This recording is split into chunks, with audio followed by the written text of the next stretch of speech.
สบายดีพี่น้อง FC ทั้งหลายมื้อนี้ก็สิมาเล่ายาสมุนไพรปัวบาดแผลหรือว่าปวดตุ่มพีเนาะพี่น้องเอ้ยนี่ก็คือเครือลักษณะนี้ก็สามารถปัวได้ทุกอย่างเนาะถ้าว่า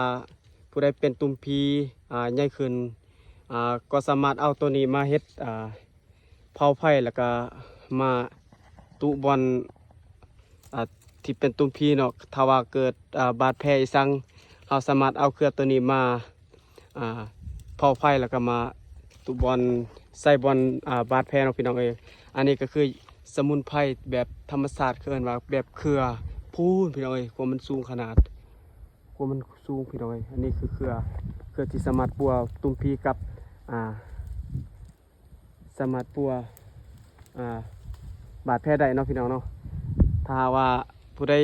อยากเห็นก็บอกต่อให้พ่อแม่พี่น้องได้รับผู้รับเห็นเด้อพ่อแม่พี่น้องเอ้ย